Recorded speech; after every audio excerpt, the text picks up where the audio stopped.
Yomi Fabiyi is Agba Yahoo. You only need to be technical and to be wise for him to decode him. And that's why I said in the morning, I said Yomi Fabiyi is writing what? He's writing a CC film with Justice for Mohbad. And that CC film, we have no hand until Mohbad is buried. Because I know Yomi Fabiyi does not have any standing when this case goes to the High Court or Magistrate Court or whatever court. Who will be representing Yomi?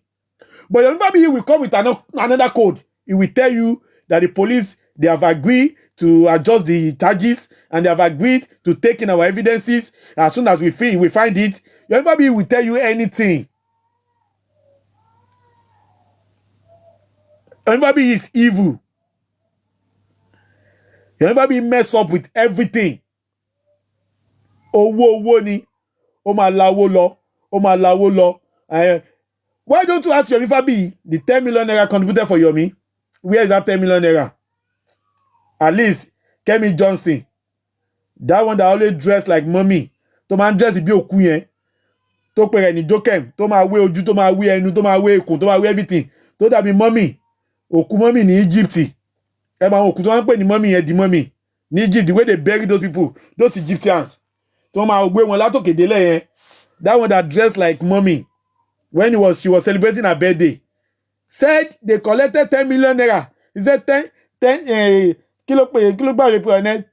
million abi 10 meter was collected for Yomi for that botch mega rally that ended up in the police office where they ate fish pie and drank pure water.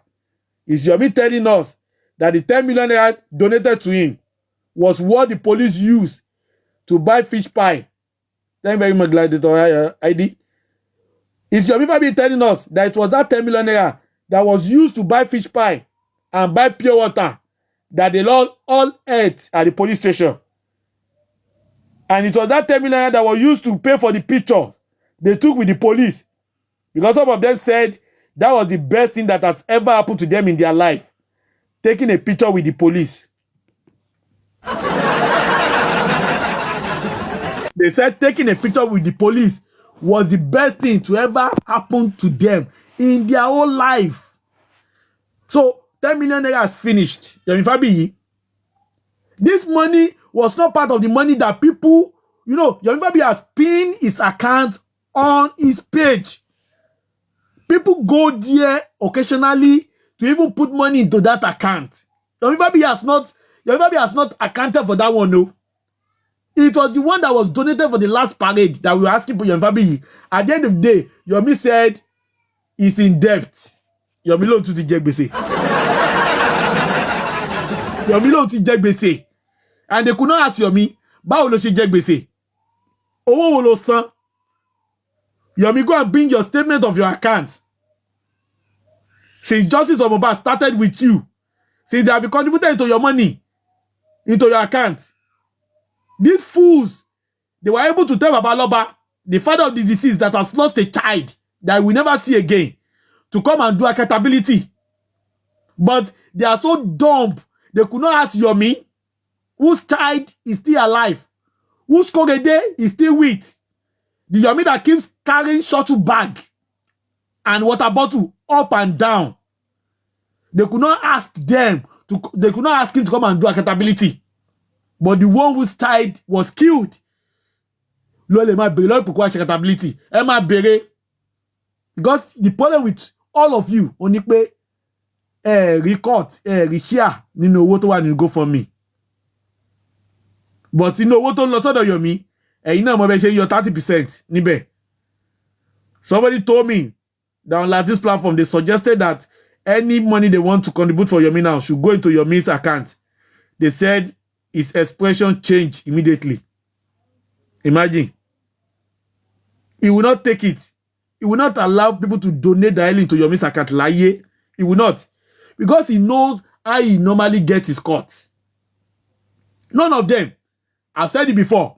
Okay, if you say you are being truthful, okay, now you are supporting Yomi.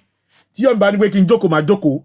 Tó bá ní kí n dìde, ma dìde. Tó bá ní kí n bẹ̀rẹ̀, ma bẹ̀rẹ̀. Tó bá ní kí n báyàwó mi sùn, ma bá sùn. Tó bá ní kí n má bá sùn, mi ní bá sùn.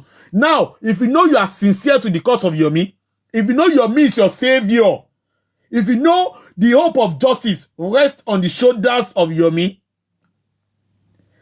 why don't you trust him with every money? Why do you need to collect the money into your account? Why don't you tell people, oh yeah, let us donate into Yomi's account? As you are donating, let me know. But because you know that Yomi too has questionable characters, you know Yomi is not using your money to push for any justice. You know Yomi is using that money to sponsor himself in carrying out his unavoidable lifestyle. Ẹ mọ̀ pé ó ń fowó yẹn ó fi ń ṣe nǹkan tó wù yín ni. So ẹ̀yin náà wá ń wò pé ibi tẹ́ ti ń ṣe lẹ ti máa jẹ pé ẹ lè jẹ́ kí Yomi jẹ yín máyé. That is why you refuse pé no. A lè jẹ́ ká máa contribute sí àkáǹtì Yomi. Ẹ gbọ́dọ̀ contribute sí àkáǹtì mi. Kémi náà gba bí 30% tèmi ná. Ìdósẹ̀ délé tó kún fún Yomi. Tó bá wù kó ná, tó bá wù kó máa ná, tó bá wù kó fi jẹun, tó bá wù kó máa fi jẹun. Because she does not need to do accountability. So you know the game. You know the game. That's why you are supporting him. And there are some people that are supporting this man that they know truly pé Yomi ò gbé anything dání. Ó gbé kò gbé anything dání. But because Emperor Joseph Aloba has refused to follow their evil advices in the past, the advices that could have ended him in jail by now. So they are holding that animosity against him. And they will rather go for anything that will destroy him, even though they don't truly agree with that thing. But for the fact that Mr. Joseph Aloba, the emperor, will be at the receiving end, they will support it because they want him to fall so that they can laugh at him that, had we not warned you? Had we not warned you that you cannot do anything without us? And that is why some of them are also supporting Yomi. In fact, we have people on Wumi's platform that are supporting Yomi, because when Yomi goes on a certain platform, you will see many people on Temi's platform. They will come there. They will come and support Yomi. They will come and abuse Baba. They will abuse him. They will abuse him. They will abuse him. And the viewers of Temi will go down. And the viewers of Lati will increase. That will tell you there's something in common between Yomi and Wumi. Even though they are both attacking Babaloba from different fronts. But the objective and the goal is still the same.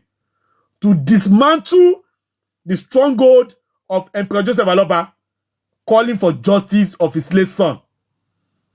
To paint him black. To discredit him. To make people to hate him. To tell him he's not looking for justice. So that when the time arises for people to stand with him, people will see him as a joke. And they will not give him the support he will need. And when that support is not coming, justice for Mohbad will die in natural death. So Wumi and Yomi and everybody working under them, they are acting and laying a siege on justice for Mohbad from different fronts. Baba is the only one that is standing between all the anti-justice and Mohbad's death. Is the only one. Yomi Fabi is evil. I will still talk about this start behind though. I will talk about this start behind. Yomi Fabi, if you think everything you are doing just for Mohbad will not have a repercussion on you in the future, you are lying. Adiera Nani, everything everybody does in just for Mohbad we haunt everybody in future. If I'm doing bad thing in justice for Mohbad now, as I'm speaking, if I see the truth and I refuse to speak about it, I'm telling you that I'm saying it will haunt me in future. And so is everybody. Everything you have done in justice for Mohbad will wait for you in future and hunt you down. There's no amount of jazz. There's no amount of awedanu. There's no amount of anything to male wekuro. I'm telling you the truth. If I be a son o ma ke.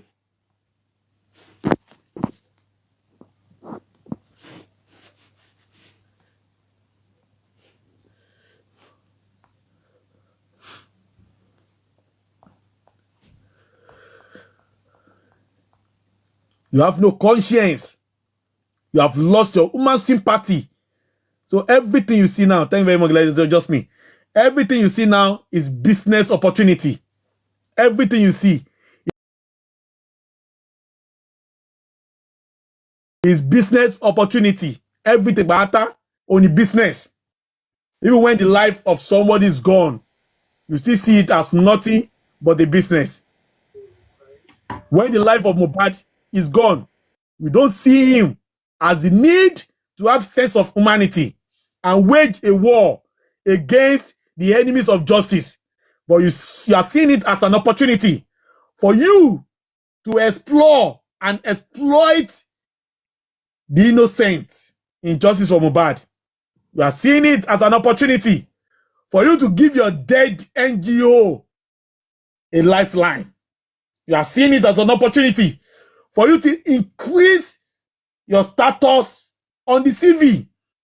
You are seeing it as opportunity for people to say, it is Yomi Fabiyi. It is when your mates are busy making money in GoFundMe, when your mates are busy toiling day and night in industry, when they are making big headlines, they are releasing movies on Netflix, they are releasing movies on YouTube, they are making money, making their life better. You are busy here because you are lazy. You are intellectually lazy. You cannot think. You cannot write a captivating story. But what you do, you have seen some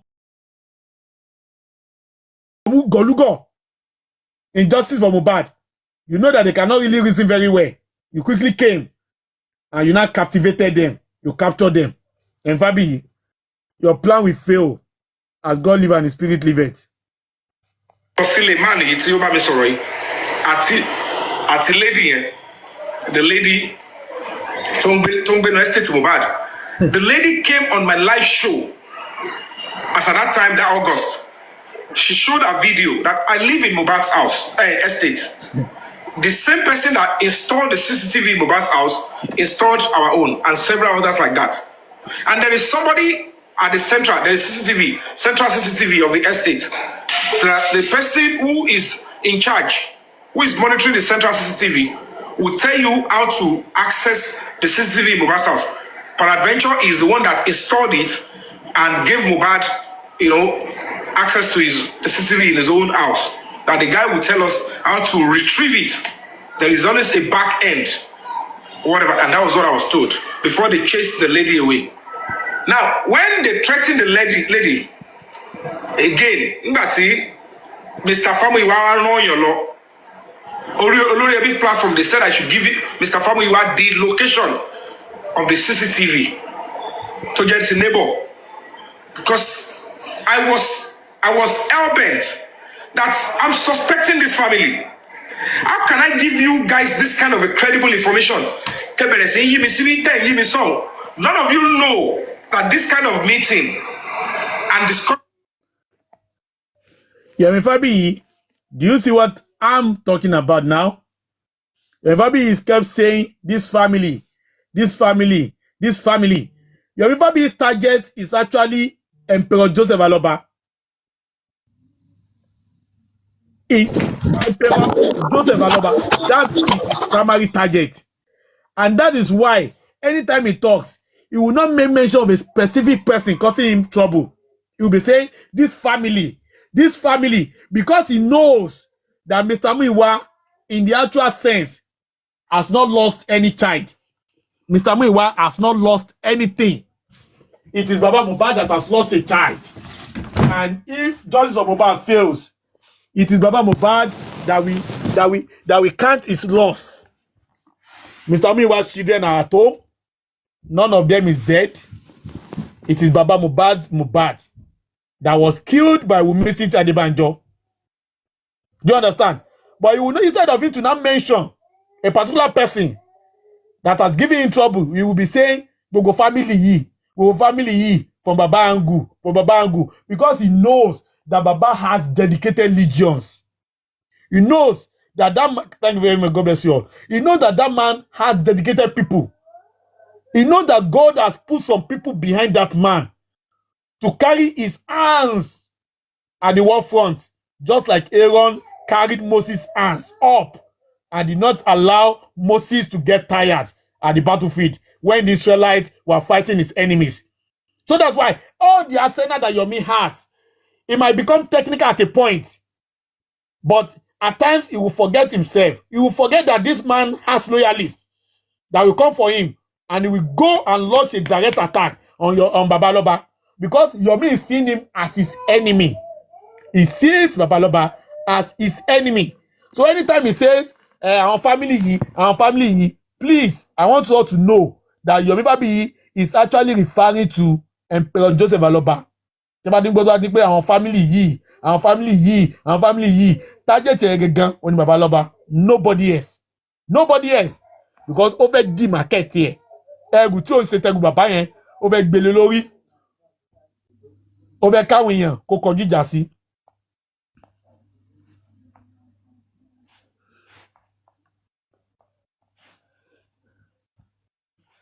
Sílẹ̀ máa nìyí tí ó bá mi sọ̀rọ̀ yìí àti lady yẹn, the lady tó ń gbé náà estate Mohbad, the lady came on my live show as at that time, that August. She showed a video that I live in Mohbad's house, estate. The same person that installed the CCTV in Mohbad's house installed our own and several others like that. And there is somebody at the central, there is central CCTV of the estate. The person who is in charge, who is monitoring the central CCTV, will tell you how to access the CCTV in Mohbad's house. Peradventure is the one that installed it and gave Mohbad, access to the CCTV in his own house. That the guy will tell us how to retrieve it. There is always a back end, whatever, and that was what I was told before they chased the lady away. Now, when they threatened the lady again, Mr. Famu, now they should ask Yomi Fabiyi, who threatened the lady? Who threatened the lady?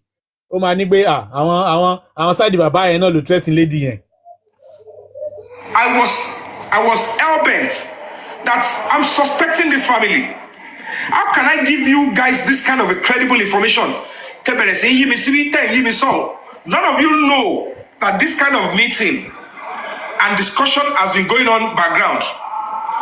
When I realized that they were not doing anything and I was not going to back down, this is one of the reasons they are sending to attack me. You cannot really back down because you have seen Justice Mohbad as your port of Lagos. You are seeing Justice Mohbad as your gold mine. You have seen Justice Mohbad that your life that has been so meaningless for so many months, until you got into Justice Mohbad, he has given you a lifeline. Ó ti mọ̀ pé Belova kú sí, ó ti mọ̀ pé àwọn Mumu àti Mugun wà tí wọ́n máa dáwó fún ẹ. Alápá má ṣiṣẹ́ bàbá ọ̀lẹ. Ó dàgbà tó báyìí ò lè ṣiṣẹ́, ò lè gbé ọpọlọ sílẹ̀, bó ṣe wà intelligent tó, ò lè kọ fíìmù tó máa wà captivating. Táwọn èèyàn máa sọ pé mo gbọ́dọ̀ lọ wo fíìmù Yomi Fabiyi yẹn pé mo ń lọ sí cinema. Go and look at àwọn tí ò tó ẹ. They have become stars. Wọ́n ti kọ fíìmù lọ rẹpẹtẹ. Ìwọ Justice Mohbad ló wá ganu sí. Nítorí cheap money yẹn gangan òun ló ń fẹ́. Ó fẹ́ ṣe kó tó jẹun mọ́. They've bastardized my name. They've said I said, how can I do this? You're a man robber. And these people who are these people? You're a man robber. It is when you abuse me is when I will now be putting more pressure and I'll be fighting on. Yes, now. We know that's what you will do because we're I think cast here. We know. We will continue to cast you. That's what you don't understand. We are not mumu. You know where you go to. I want 3-hero platform. You can go there and be bamboozling them. But when it comes to the gladiators and the generals, we will cast you. We are not mumu. In everything, you have people that are older than you among us. You have people that are more knowledgeable than us. We cannot take anything from you, hooks and sink. We need to actually decimate. We need to dissect it and see that it is truth. We are not part of the bandwagon that will just take anything you say, just because you are a celebrity. Celebrity my house. Is this the people you want to fight for? Are these the people you want to put your life on the line for? You will waste your time. Just give them lies, give them, and then go your own way and enjoy your life. But me, I said, whether they don't know, they will know later. We all assimilate differently. Don't forget about whether they speak English. I was hellbent, and they said, give Mr. Famiwa the exact location we're talking about. Bearing in mind, I have displayed the video before. Bearing in mind, I have gone in front of the house before. I just sent the screenshot of the front of the house. I think I have the message here, sir. I'll post it here. Please, you all remember that ABCD message that Yomi sent? That was not a concise address. It was like sending somebody into the forest and tell him to go and look for an estate in a forest. How can that person find an estate in a very deep forest? Yomi just sent them for a wild goose chase. Because Yomi never wanted them to locate anybody. Because Yomi knew that there was no CCTV that could become reachable at that point at all. But Yomi kept on. He really wanted to use the issue of that CCTV to continue to collect money and seek relevance. So Yomi was not bent on allowing people to puncture his lies. And that was why Yomi did not send any concise address to anybody during that time. Because he knew that if he sent the address, and if they will go there, and they quickly come to the public to tell people that Yomi lied profusely. So Yomi did not want them to cast him. And that's why he refused to send anybody concise address.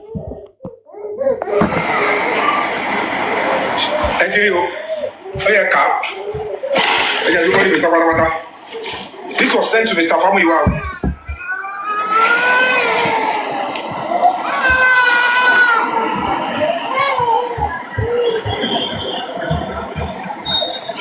The screenshot is what is up.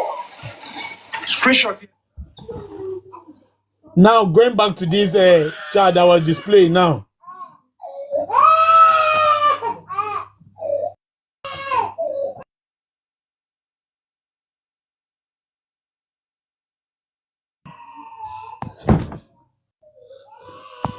Now, going back to the chart that Yomi Fabiyi displayed. I want you to look at that chart very well. I put it on a big screen for a reason. You can see the address. This is the address of Mohbad's what? This is the address of Mohbad's neighbors. This particular address on the screen is the address of Mohbad's residential area. Perhaps that of the neighbor. However, I want you to look at this chart. You will notice something there. Did you see where yesterday was written? Can everybody see where yesterday was written on this chart? Yesterday. So Yomi claimed that this chart was the chart. An address is sent to Mr. Muiwa since last year. Don't forget the issue of CCTV. No CCTV happened last year. Last year. Yomi ti send the CCTV. No, ti send the address is one. Torí pé wọ́n ní wọ́n pa pé wọ́n lọ parọ́ mọ́ ẹni tó ní CCTV ní pé they send them away. Wọ́n lọ halẹ̀ mọ́ wọ́n ṣe gbá, wọ́n ṣàwo. Now, in fact, this is now giving me a confidence that those threat messages that Yomi claimed they sent to that neighbor was all formulated. This is now a double confirmation that all those threat messages that Yomi claimed was sent to the neighbors were all formulated. You know, the same game that Arifala Jogun normally plays, that he said he saw the motor ọba, pon rí motor ọba, pon rí motor ìjòyè, tó máa send the text message síra rẹ̀ pé wọ́n ti threatening no, and say the same thing náà ni Yomi ṣe. No wonder Yomi and Arifala Jogun, they are inseparable. No wonder ìgbà yẹn tó dẹ̀ pé wọ́n jà kíákíá wọn ti bá wọn parí ẹ̀. Àṣé Yomi Fabiyi gẹ́gẹ́ ní àgbà yahoo. Àṣé Arifala Jogun, àṣé ọmọ yahoo ni ó ń tiẹ̀. Ẹgbẹ́ ló ń tóbi.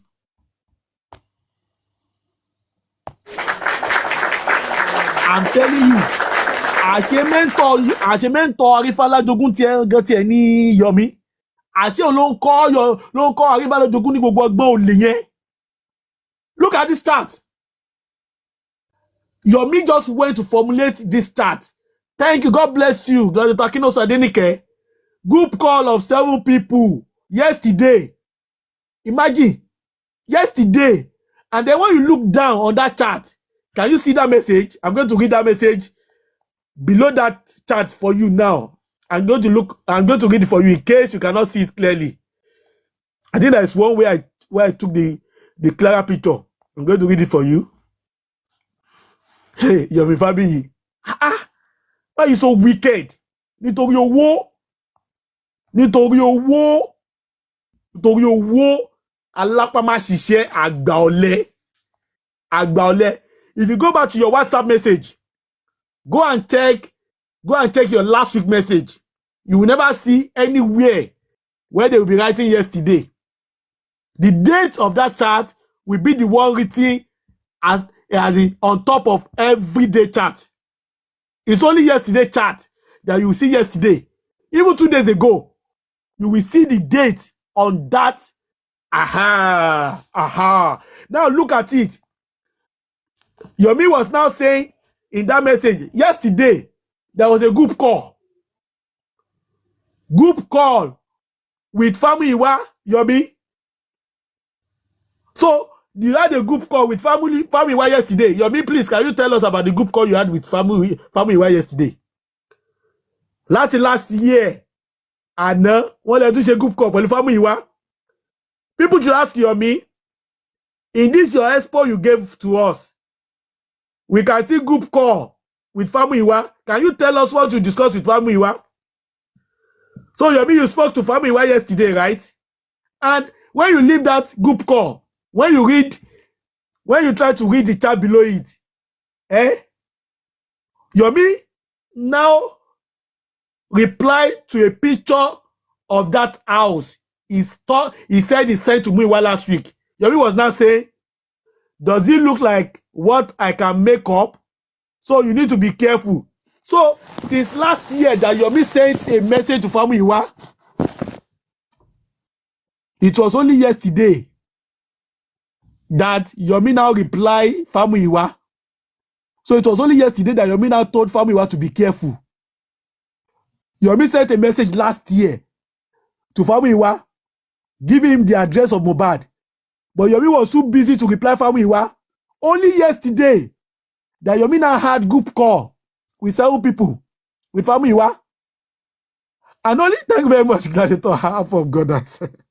And it was only yesterday that Yomi was now warning Muyiwa that Muyiwa should be careful about that CCTV. The CCTV whose matter has been handled since last year. Only yesterday, Yomi just reply Famuyiwa lórí CCTV. Yomi, ta ló da iná títí ẹ mọ̀ ti ta. Yomi, títí ẹ mọ̀ ti ta gan. As old as you are, 51 years, abi how old are you?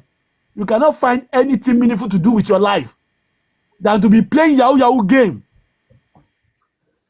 To be playing Yahoo game or gbagba, you are now acting like a 17 years old whose life has not had any meaning. And at 52, Yomi, you cannot do anything with your life. Instead of it to be a role model to your son. Ṣé irú iṣẹ́ iná ló fẹ́ fi lọ́mọ lọ́wọ́ Yomi? Yomi Fabiyi.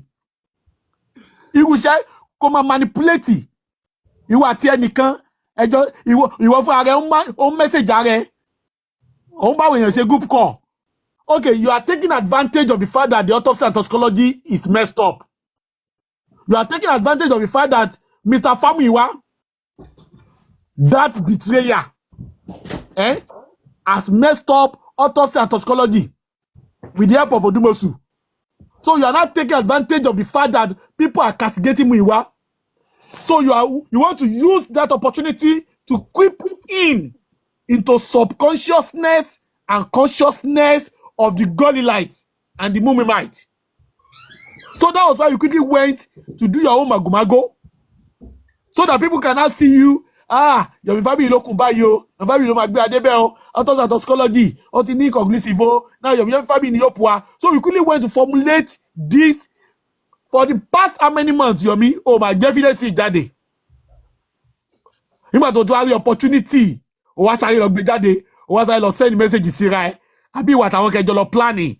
And thank God you are unable to bribe WhatsApp.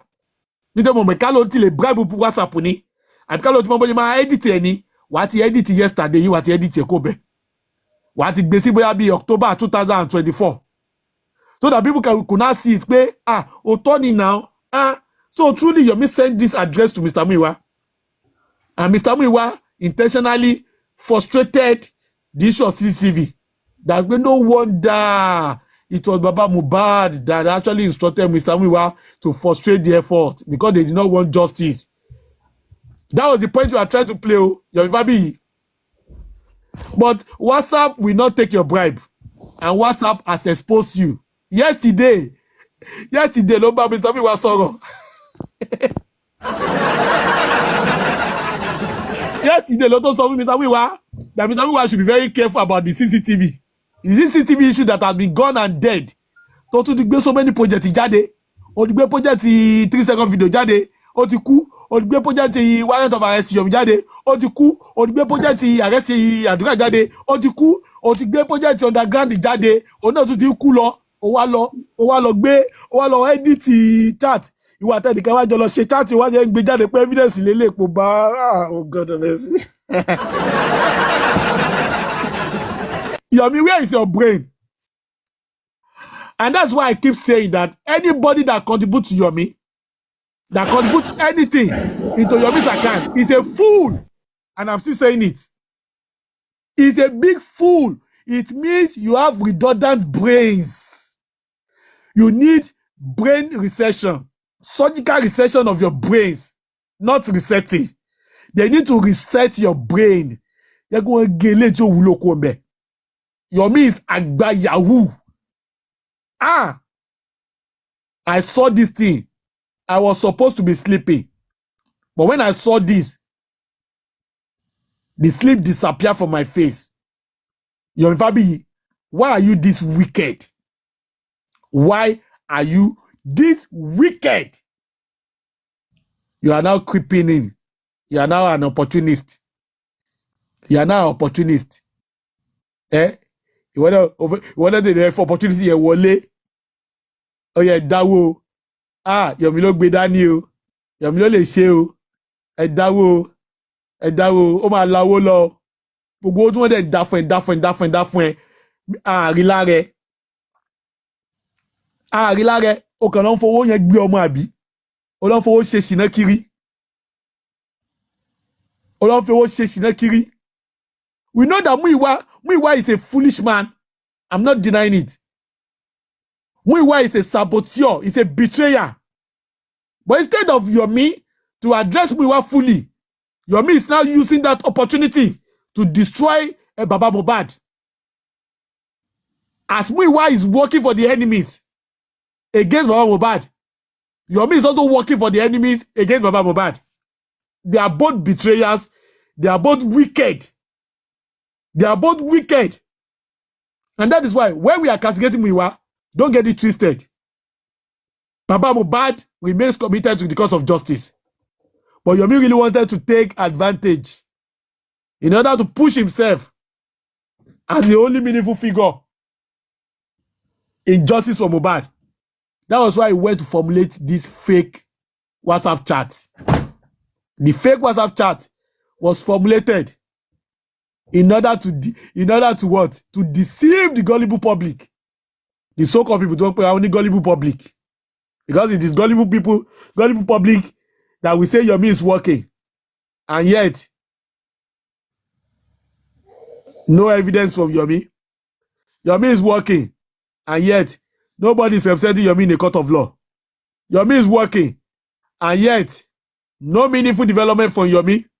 The only thing Yomi has been doing is to collect money from everybody. Collect money from there, collect money from there, collect money from there. Ebi pa mi o, mi ò tí jẹun o, mi ti sùn o, yàrá kan ni mo ń sùn o, I don't have bed o, I don't have house o. All those nonsense Yomi máa sọ. Ọ̀gbàgbá, the only activists that speak the same language as the oppressor. The only activists that speak the same language as the oppressor is Yomi. The only activist that is praising government, only activist don't praise àwọn tó oppress àwọn èèyàn. Yomi 419 Baba. Well done, Yomi. This your plan is dead on arrival. This your plan is dead on arrival. Yomi, you did not send any address to anybody. You did not send any address to anybody. And that is the bottom line. You are a liar. You are wicked. You are 419. You are Yahoo. And you will reap the fruit of your labor in justice for Mohbad. Kò sí ogun tó lè sá. Kò sí bó ṣe lè lóògùn tó. Kama will catch up with you, Yomi Fabiyi. In justice for Mohbad, owó oníro owó aláta, ó máa bí ẹ́.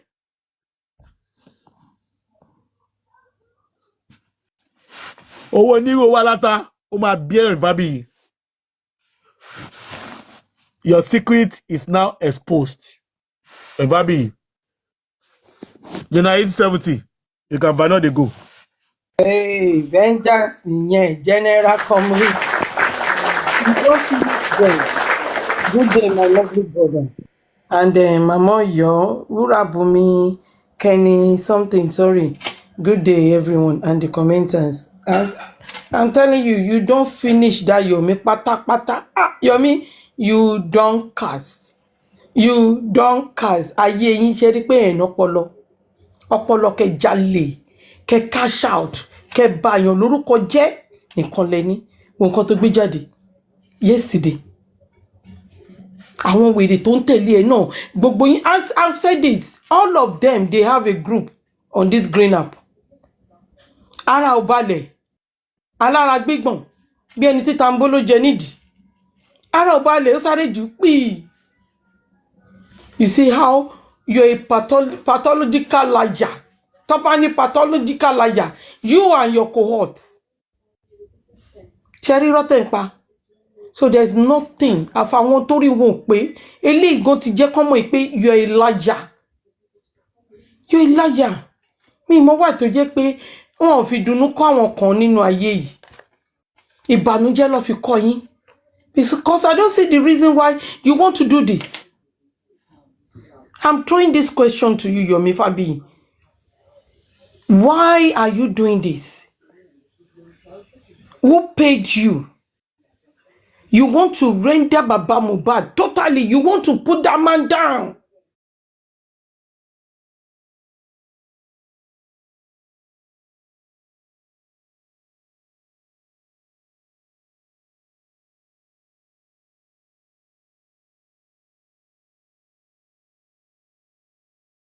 Let me mock Baba Mohbad, and I'm here because of Mohbad as well. Because me and vengeance. Thank you for trying to tell them if they want to, they should specific. Anybody, even people that are supporting this truly justice, Emma specific. Call their names out. Emma Aloba family, Mohbad family. No.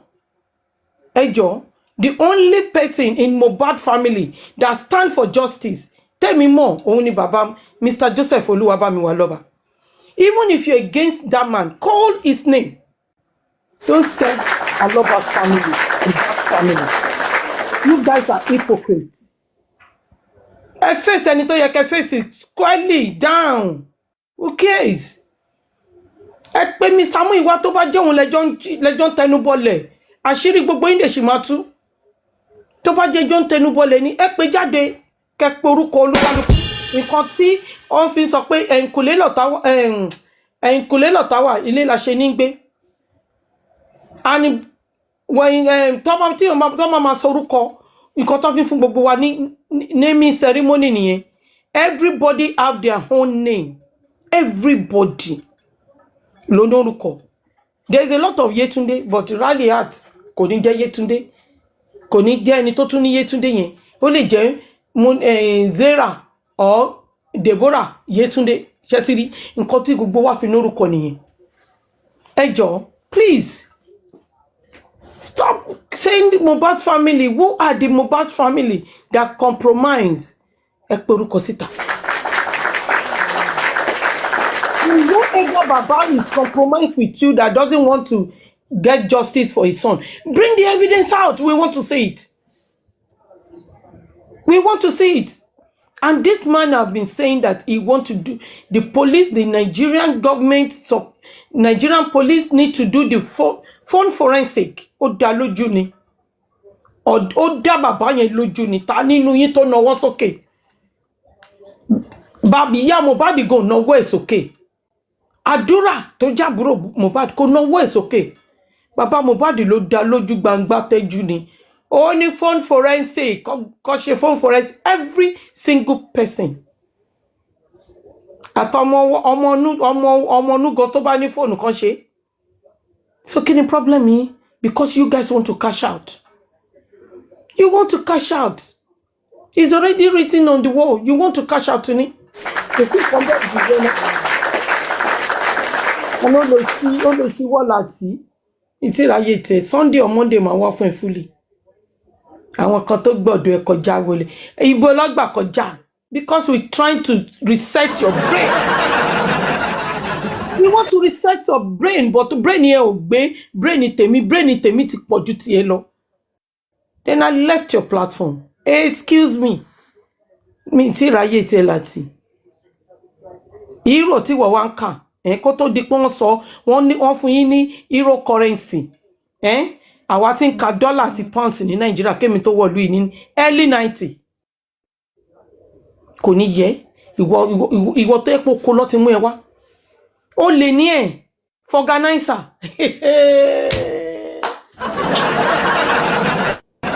Láti let me analyze your iṣẹ́ tí ìyá ẹ tó mú ẹ lọ kọ́. No, it's not organizer, it's panel beater. Weather ni. Oh, weather. I don't you ever pay for organizer ni organizer ojú títì. Even panel beater. How many contracts Telegba? How many contracts? You see that Baba Mohbad ilé gba. Tó bá ní wọ́n kọ́ ilé, they need Baba Mohbad in roof, window frame, anything arc. Pé wọ́n ṣe arc sínú ilé, wọ́n need Baba Mohbad. Wọ́n fẹ́ ṣe kitchen. Ayé ẹ máa bàjẹ́ sí mi lọ́wọ́ sẹ́. Wọ́n need Baba Mohbad. And before Baba Mohbad get that kind of contract, Baba Mohbad need to understand this math arithmetics. Ìwọ tó ṣe school satitan. Baba Mohbad ó mọ math. Before he can give any quotation fún ẹni tó bá gbé contract fún Baba Mohbad láti calculate properly before he give the bills. Chotiri yàtọ̀ wà tí Baba Mohbad pé Baba Mohbad orí ẹ̀ pé ju ẹ lọ. Orí ẹ̀ ó pé ju ẹ lọ. Orí Baba Mohbad pé ju ẹ lọ. Baba Mohbad in any way ló ti lè gba contract. Anywhere. School ni o. Yes. Schools. Àwọn carpenter upholstery wọ́n gba contract. Anywhere ni Baba Mohbad ti lè gba contract. Ṣorí bí táyé tó pín sí. Can you when you get to Dublin, did you use that job tí wọ́n kọ́ ó fi ṣiṣẹ́? Ó lè fi ṣiṣẹ́ torí pé àwọn ẹ̀gbọ́n wọn mọ̀ nǹkan tó yẹ kó kọ́. Ó kọ́ mechanic tó jẹ́ pé tó bá wọ̀ lóyìnbó dáadé gangan ló máa ríṣẹ́. Ó lọ kọ́ṣẹ́ wẹ́dà. Iṣẹ́ wẹ́dà. Ìwọ tó mú wá látòkò táwọn ẹ̀gbọ́n gan inú ń bí àwọn ẹ̀gbọ́n ẹ̀ sí ẹ. Ìwọ ló fẹ́nu ẹ sọ o, recording wà ń tà. Bóyá òun pa wọ́n nú ilé ni I don't know. Because for you to be in that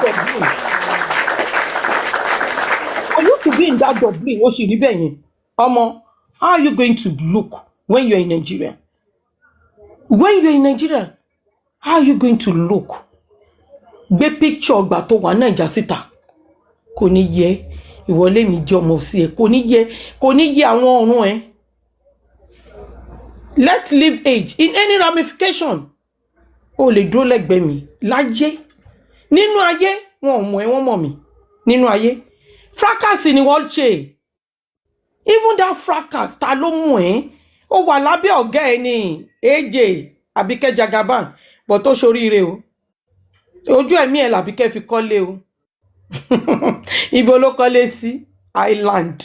olófo gbà tó jẹ́ pé ìlara ó bọ̀gẹ́ ẹ̀ jẹ́ ìwọ tó ní loyalty ìwọ ní bíjà ẹ̀dá latif olè thief wọn bí ẹ̀dá kò wá fún mi wọn bí ìyá tó bí ẹ wọn bí dá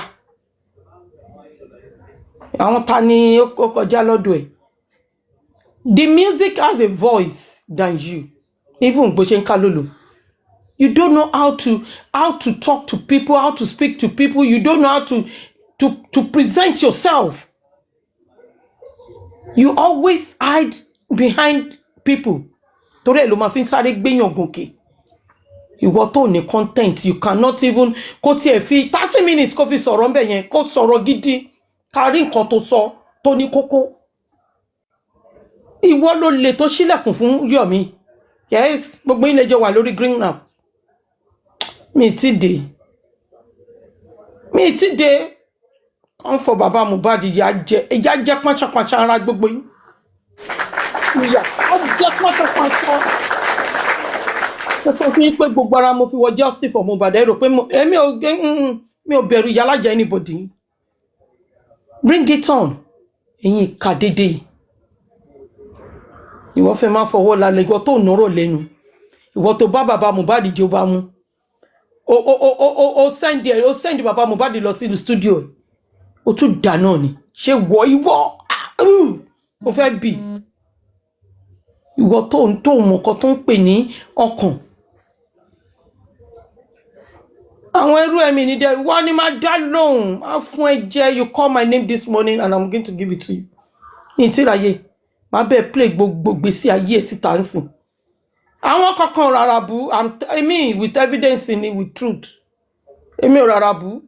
The same you going behind talking about Oluomo, MC Oluomo, defaming him.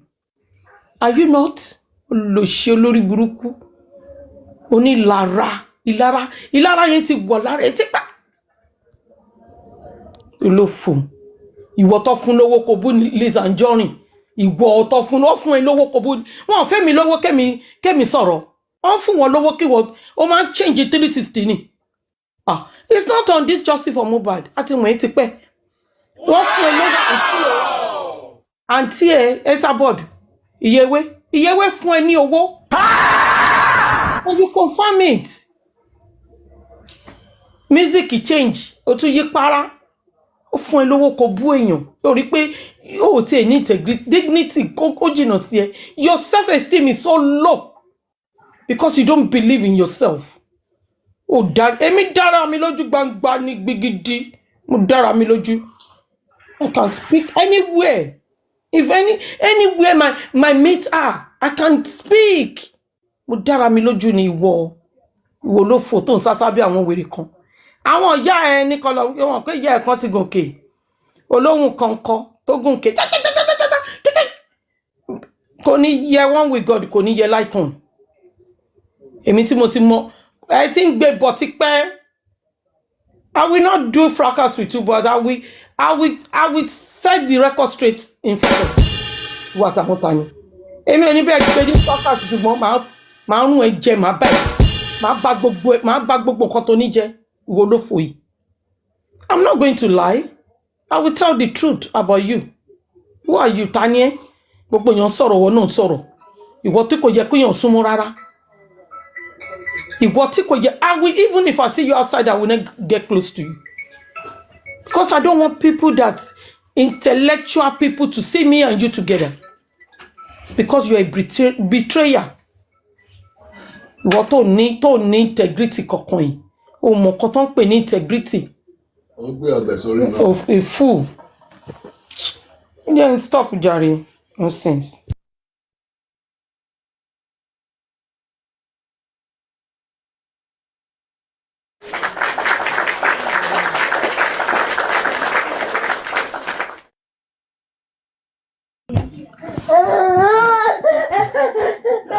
Thank you very much. God bless you.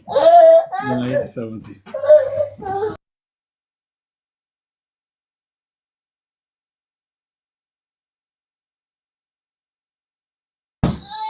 One thing is very certain. All these people have something in common. And what they have in common is deceit, lies. They can lie even in their dreams. They lie a lot. They lie a lot. They know they don't have anything serious. But what they do is to do make believe. They polish lies and they make the lies almost look like the truth. And that's what they do. But one thing that they have not been able to do is to arrest our brains such that we all can sleep, lie down, and face one direction. That's what they have failed to do. And that's why God will keep exposing them. I hear people saying, maybe he took the snapshot, he took a screenshot of this conversation yesterday. That's why you have yesterday there. Please stop saying that. Go back to your WhatsApp messages, last week conversation, go and take the screenshot and see maybe you have anything like yesterday there. It is not done.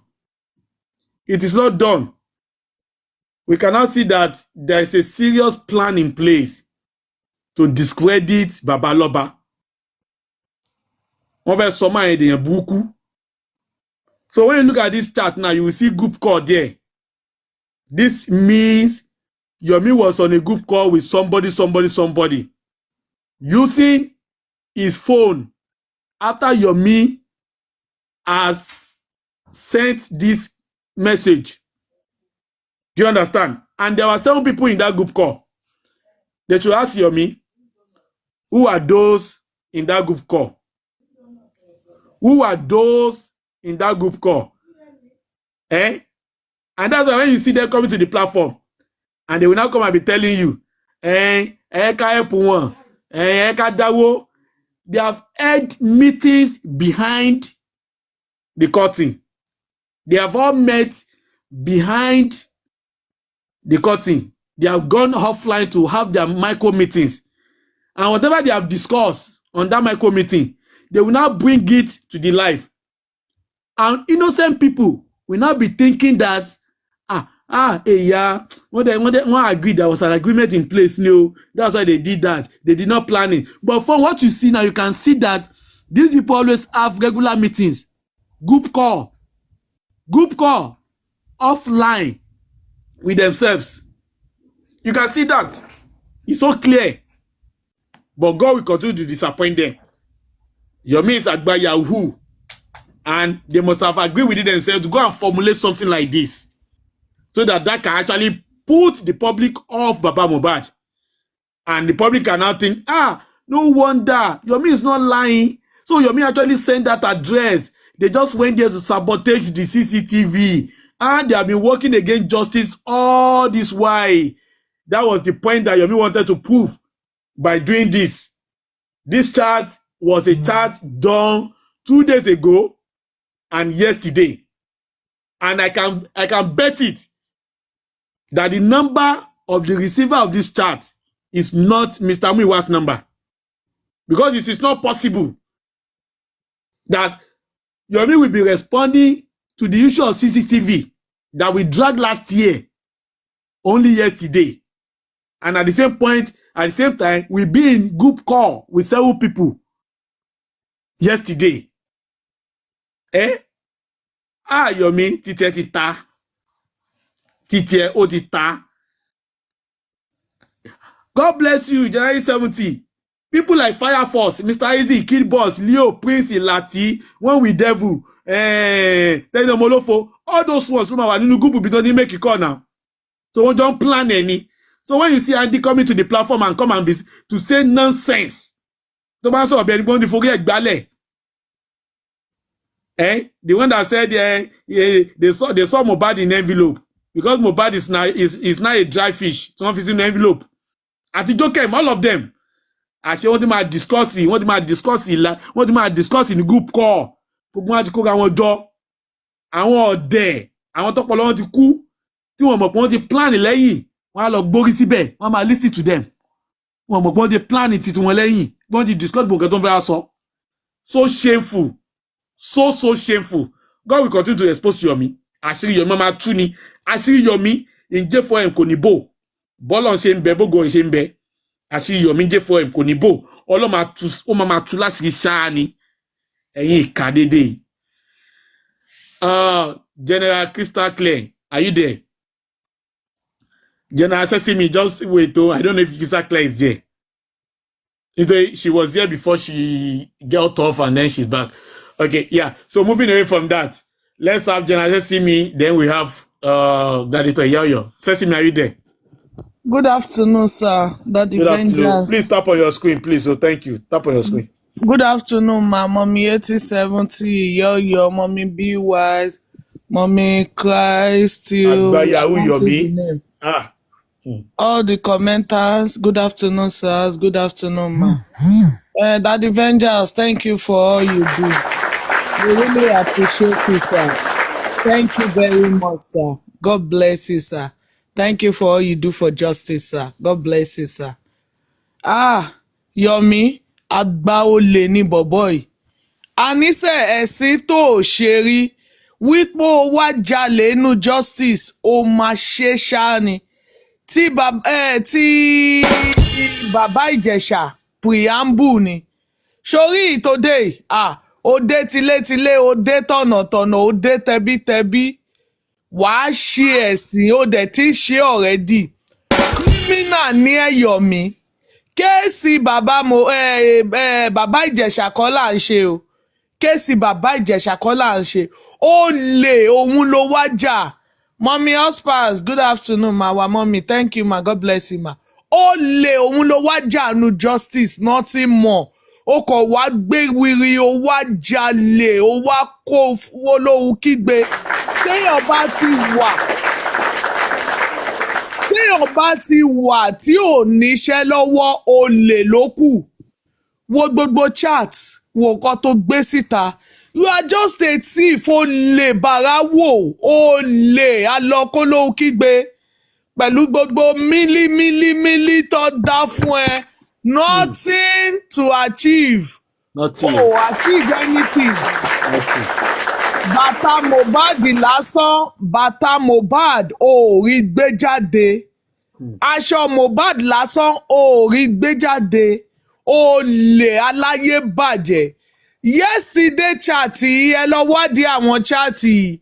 Jokem wà ń bẹ̀. One with Dive wà ń bẹ̀. Light Off wà ń bẹ̀. Latifu wà ń bẹ̀. Lagata wà ń bẹ̀. Neymoli wà ń bẹ̀. Kid Boss wà ń bẹ̀. Wọ́n pọ̀ nínú chatty. Olóṣì kò lọ títí ó wà ń bẹ̀. Wọ́n pọ̀ nínú chatty. Wọ́n ń gba owó lọ́wọ́ àwọn public. Wọ́n ń gba owó lọ́wọ́ àwọn public láti fi dupe àwọn èèyàn. Gbogbo owó tó ń gbà yìí àpapín ni wọ́n fi ń ṣe.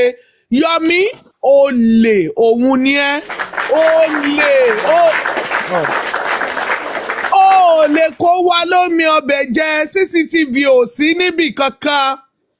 3 seconds video tán fún ẹ. Wọ́n fẹ́ fi gbá ẹni Yomi. Wọ́n fẹ́ fi gbowó lọ́wọ́ ẹni. They know you talk too much.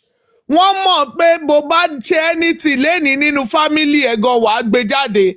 Àní Yomi sẹ̀ à ń challenge ẹ̀. Kéèsì cousin ẹ̀ ó wọ̀sì ju Mohbad lòun kọ exam lọ́wọ́ ni nígbà tó wá fún níbọn. Ó ṣe justice fóun. Okay, justice tiẹ̀ ò ní powó. Kò ní láwó lọ. Olè aláyé bàjẹ́. Ṣó ṣe. Ọ̀pẹ́ ìtúkọ́sìn ẹ̀ ló ń gbé lọ sọ́dọ̀ Bẹ̀rẹ̀kẹ̀tẹ̀. Olè. Okay, bọ́ọ̀ ló ń gbé lọ. Ó ti gbà.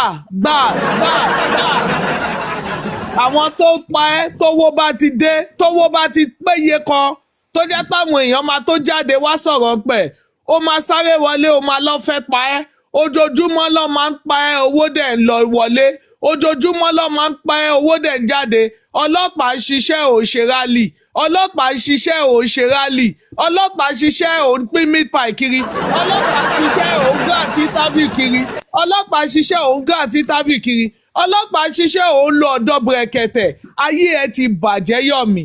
Tó bá jẹ́ pé bí VDM ṣe ń ṣe ni kò ní dé bíbá ilé nì pẹ̀lú bí VDM ṣe ń jagun tó VDM ń ṣakatability ara count àríye tó jáde iye tó wọlé Yomi àmàìtí rí tiẹ̀ Yomi ò mà tí gbé tiẹ̀ jáde kárí o lè brẹ́kẹ́tẹ́ tó ń lọ NGO brẹ́kẹ́tẹ́ tí wọ́n lọ yẹn transparency brẹ́kẹ́tẹ́ fi ń wọn gbogbo ayé everybody mọ bó ṣe lọ Yomi iye tá máa dá sínú GoFundMe àmàmọye tó wọlé àmàmọye tó jáde àmàmọye tó gbà wọlé àmàmọye tó jáde olè aláyébàjẹ́ kan tún dáwó fún ẹ ó lọ ọ̀dọ̀ brẹ́kẹ́tẹ́ ṣé bọ́lá ọlọ́pàá ń ṣiṣẹ́ Yomi òkè ọlọ́pàá ò ṣiṣẹ́ mọ́ àwọn fámílì ẹ tó wà ní zone 2 urgent 5k àwọn ló ń ṣiṣẹ́ fún ẹ àbí tó fi ṣáná sí gbogbo tó fi deceive everybody ìwọ olè aláyé bàjẹ́ actor tó jẹ́ gan ṣèbí gbà yí ẹ nígbà actor gbà tó wà láyé nígbà tó wà ti fíìmù gidi orí kan náà storyline gidi orí ṣe náà ọ̀gbágbá of our time owó tó dá sínú GoFundMe àtowó tó dá sínú access òun ló gbé ẹ jáde wá ṣe justice olè ní ẹ olè ló wá jànú ẹ owó yẹn gangan ló entice ẹ tó fi ló wá jà justice nothing mọ́ o rí nǹkan kan láti give o rí nǹkan kan láti offer láti last year September owó ló gbà kiri anywhere money dey ló wà show tó wá ṣe show of shame ni táwọn òyìn ò bá lọ́pọlọ tọ́pọlọ wọn ti dọ̀bálẹ̀ tọ́pọlọ wọn ti ṣubú tó jẹ́ pé àgbo ti tẹ̀lé tọ̀ ló ti fọ ọpọlọ wọn lọ àwa lọ́pọlọ àwa tá à ń tẹ̀lé bàbà a lọ́pọlọ we read things pẹ̀lú bí gbogbo yín ṣe ń ṣe náà ẹ̀ rí pògò bàbá yẹn ń jáde sí ìwọ náà wo nǹkan tó gbé jáde ókè ṣé yesterday yìí ò ní date ṣẹṣẹ òyìn kò ṣó gbàna ló ṣe gbogbo kínní àló máa ṣẹ̀ sí kúrò bíbà ẹ̀ tí pọ̀ tó nígbà tárífà máa ṣe títí àrífà náà gbòdìdì Ghana lọ láti lọ píṣì Wùnmí need láti ṣe interview Wùnmí is innocent Wùnmí need láti sọ òṣì ní gbogbo yìí ṣe òṣì the last time I check baba Mohbad ló sì lọ́mọ tó kú ẹ ṣe ẹ̀sìn ẹ ṣe òṣì dandan kọ́ ni baba Mohbad ò gbọ́ ẹ̀kọ́ yín tó bá wu baba Mohbad kọ́ blọ́ọ̀kì yín dànù ẹ kì í ṣèyàn ẹ ti gbàbọ̀dẹ̀ ẹ ti gbowó ẹ ti jẹ́ dòdò ẹ lè sòdodo mọ́ tèmi láti ẹ̀ ń bíbà ń jẹ́jẹ́ wa la jókòó tá à ń gbọ́ pé lórí burúkú kan wọ́n pín 510 kan àwọn kan wọ́n pín iye báyìí kan Jókèmù sáré lọ pé Jókèmù tó ń gbowó fún tó ń gbowó kiri aláyé bàjẹ́ Jókèmù ẹ má gbébọ̀ wá sẹ́ ẹ̀ tí pọ̀ tó gbogbo yín gádà ṣe dèṣàgádà bọ́ àwa náà wà ń lé fún gbogbo yín ṣá ló sú wa ni ẹgbẹ́ nǹkan tẹ́yàtà mọ́ jẹ́dé ẹ má gbébọ̀ wá ẹ̀ tí pọ̀ tó ẹ̀yin olè aláyé bàjẹ́ show of shame tẹ́ ẹ̀ ń ṣe kiri tẹ́ ẹ̀ rẹ́ ní báyìí sọ̀rọ̀ tọrọ ẹ̀yin olè ẹ wá ṣiṣẹ́ fún bàbá Liam ẹ̀ ń ṣiṣẹ́ fún Wùmí ẹ fẹ́ silent bàbá bàbá silence tì bàbá ò gbọ́pá àwa tá a wà lẹ́yìn bàbá gan àgbọ́pá bẹ́ẹ̀ ṣe gbé jáde la máa já yín bẹ́ẹ̀ ṣe gbé jáde la máa já yín bẹ́ẹ̀ ṣe gbé jáde la máa já yín ẹ̀yin olè ẹ̀yin ìkà yìí bá pọmọ yín náà ṣebí wọ́n Yomi ó lọ́ fẹ́ pọmọ ẹ ilé yàrá àkọ́kù tó kọ́kù ó gbé Kóredé lọ́bẹ̀ ó sáré ta tẹ́ǹtì lọ́bẹ̀ ó fẹ́ kó gbogbo owó lọ kọ́ lè tún dáwó fún ẹ kọ́ lè tún gba yàrá fún ẹ it's not possible ojú àwọn èèyàn ti ń la àwọn èèyàn ti ń sá padà ẹjọ́ iná ni same story láti September Yomi same story láti September story ló sọ tí mílíọ̀nù fi wọnú àkáǹtì ẹ̀dẹ̀ ní ìwọ olè yìí ìwọ olè aláyé bàjẹ́ ó fẹ́ fi rẹ̀ wá àwọn tó ń jà justice ó fẹ́ fi rẹ̀ wá àwọn tó lọ́pọlọ ó rò bóyá gbogbo èèyàn ló lè deceive even pẹ̀lú bó ṣe gbé gbogbo ilé jáde àwọn èèyàn sì lè bí ẹ pé kí ló fa yesterday inú chaati tó gbé jáde ìwọ olè aláyé bàjẹ́ ẹ̀ tí pọ̀ tó lè ní gbogbo yín ò ní story gidi náà ó ń ka yín lára ọwọ́ bàbá yẹn ń dùn yín ni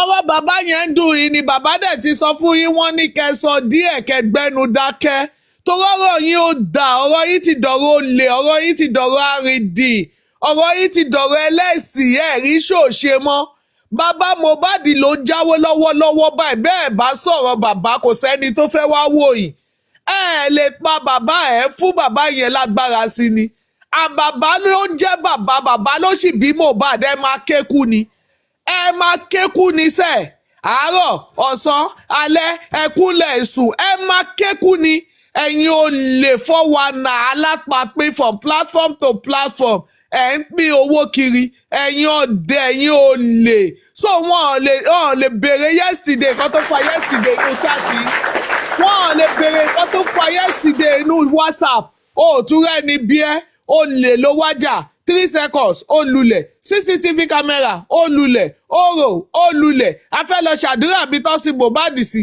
ó lulẹ̀ gbogbo nǹkan tó ti gbé jáde láyé o achieve kankan báyìí ó lè wọ́n fẹ́ pa ẹ́ tá ní ọ̀bá pa bí ò ṣe wọ̀ ó lè ìwọ tó rán bàbá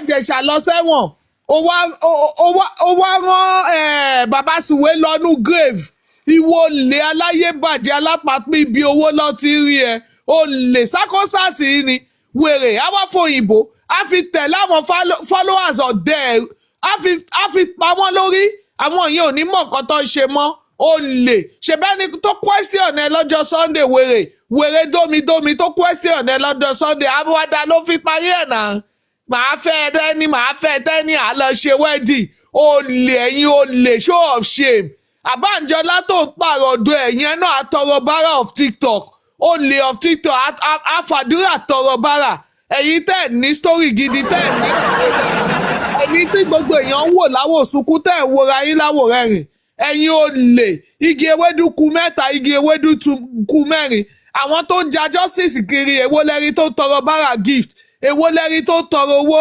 ẹ̀yin táyé yín ti bàjẹ́ ẹ̀yin táyé yín ti ta ẹ̀yin alákìísà ẹ̀yin olóòrùn I must be known by force ẹ ṣàfẹ́ wá pẹ̀lú bàbá yẹn.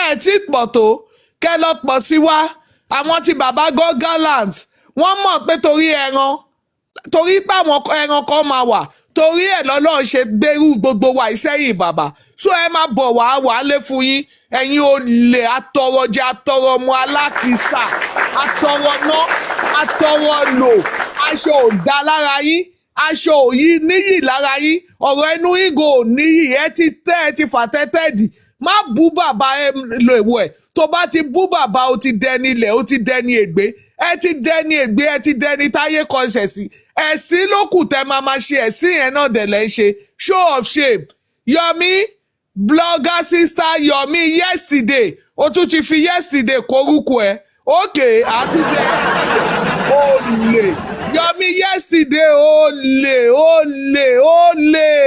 Yomi yesterday olè ẹ̀sìn ló máa ṣe Yomi yesterday chat. Yomi yesterday chat olè Yomi yesterday chat olè wá fún wa lákàùntù owó tó wọnú àkáùntù ẹ olórí burúkú ó wá lọ gbọ́mọ ẹ sínú ibi tó ti ń sin